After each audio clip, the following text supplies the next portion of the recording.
In the heart of a bustling Nigerian village, life thrived with energy. Children played, traders haggled, and elders shared tales under the baobab tree. Amidst this vibrancy, a figure stood out, a man draped in tattered rags, his hair unkempt and his eyes distant. The villagers called him the Madman. He wandered aimlessly, muttering to himself, often laughing at unseen jokes. Children mocked him, adults avoided him, and he became the subject of ridicule. Yet he never retaliated, never showed anger. He simply existed, a ghost among the living. Elders whispered tales of the madman's past. Some said he was once a respected sage, others believed he was cursed by the gods. No one knew the truth. And over time, curiosity faded, replaced by scorn. The madman became a fixture as common as the market stalls, yet as ignored as the dust on the road. Miles away, in the royal palace, the king faced a crisis. His kingdom was plagued by drought. Crops failed and people suffered. The royal priests offered no solutions, and the king's heart grew heavy with despair. One night he dreamt of a man in rags, standing amidst a lush field, beckoning him.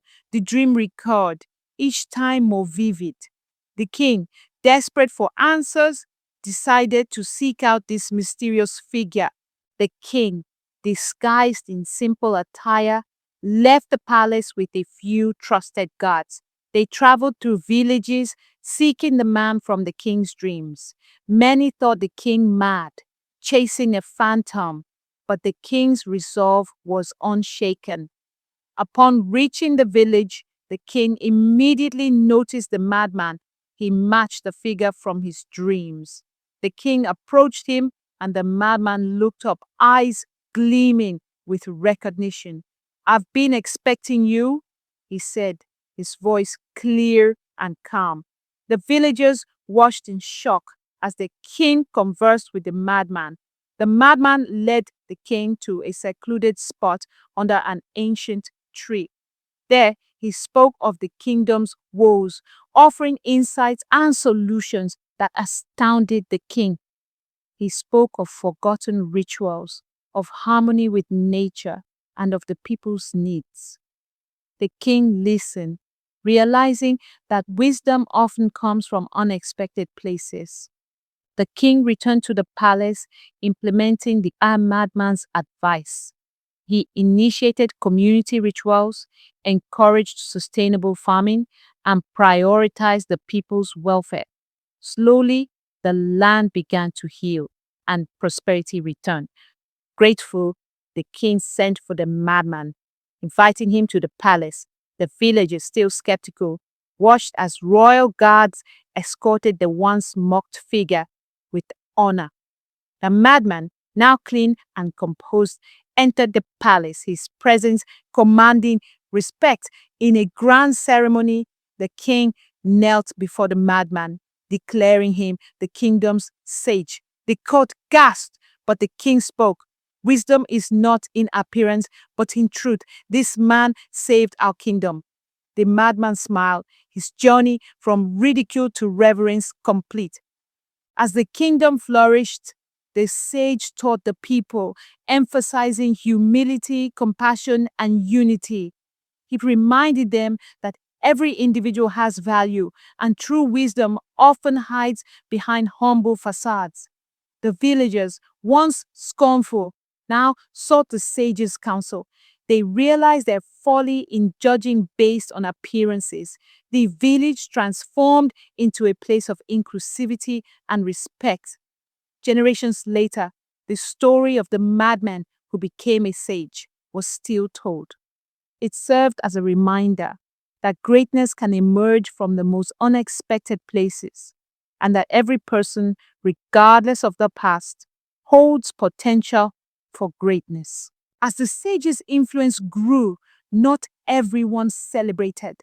Among the king's advisors were a few men who burned with envy.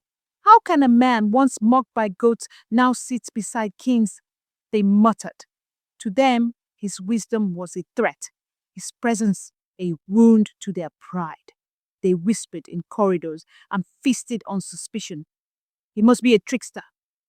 Or worse, a sorcerer, one hissed, but they dared not move openly. Yet, to expose the sage, they devised a test, a riddle, ancient and nearly unsolvable. They begged the king to ask it publicly. If he is truly wise, they said, let him answer before the court. The king agreed, curious more than doubtful. In the great hall, filled with murmuring nobles, the riddle was asked. Silence followed, until the sage smiled, closed his eyes, and spoke. His answer was not only correct, it revealed deep truth hidden in the riddle itself. The hall fell silent. Then applause. But the envious grew more bitter. That night, a royal guard approached the sage. There are eyes watching you. Dangerous eyes, he whispered. The sage nodded. Calm. Truth always walks with enemies, he replied. But so does protection if your heart stays pure. Unable to embarrass him with riddles, the jealous advisors turned to darker ways. One mixed poison into the sage's evening drink and offered it through a smiling servant. But the sage, without a word, handed the cup to a bird perched on his window. The bird drank and fell, dead, instantly. The servant screamed, exposing the scheme. The king was furious, but the sage again was calm. Do not spill more blood. Let them see what darkness brings when it walks without shame. The king struggled with anger and doubt. He trusted the sage with his kingdom's soul, but his counsel was divided. People began to choose sides. Whispers in the market, silence at the feast. The king turned to the sage. What do I do when unity cracks? The sage answered, you remind the people of what brought them peace. Then let them choose who truly leads with love.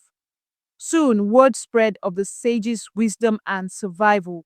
Farmers, women, warriors, all came to hear him speak. Even children gathered just to watch him walk. The people's love silenced the bitter. One by one, the envious were cast out, not by force, but by being ignored. Despite peace returning, the sage felt a stirring inside. One morning, he told the king, I must go to the sacred river. The king begged him to stay, but the sage insisted. Even the moon rests in the sea before rising again. So, with simple sandals and a calm smile, he left, alone. At the sacred river, the sage meditated for days. Villagers whispered of strange lights at night. Some said the river spoke to him. Others said he floated above its waters. When he returned, his eyes were brighter, his voice deeper, and his presence like a calm storm. I have seen what waits ahead, he said, and it is good, but we must prepare. The sage called the young ones, girls and boys, from across the kingdom. He taught them the stories of the old, the ways of the wise, and the strength in kindness. You will be the river, he told them, flowing beyond me, carrying truth to lands I will never see. And so began a new era, one not built on power, but on passing wisdom. Years passed, and the sage grew old. His voice remained strong, but his steps slower. One morning, he gathered the king, the children he taught, and the villagers. My time here is closing, he said gently, but the seed is already a tree. He smiled one last time, then turned toward the mountain. Alone, he walked until the clouds swallowed him. At the foot of that mountain, the king knelt once more. This time, there was no man before him, only memory. He placed his crown on the ground. To the one who taught me to see, not just to rule, he said. Tears fell, but they were not of sorrow. They were of deep, endless gratitude. And so, the story lived, passed from voice to voice, fire to fire. He was once a madman in rags, they say, but he taught kings to kneel, taught children to rise, and taught the world that greatness doesn't wear gold, it wears truth.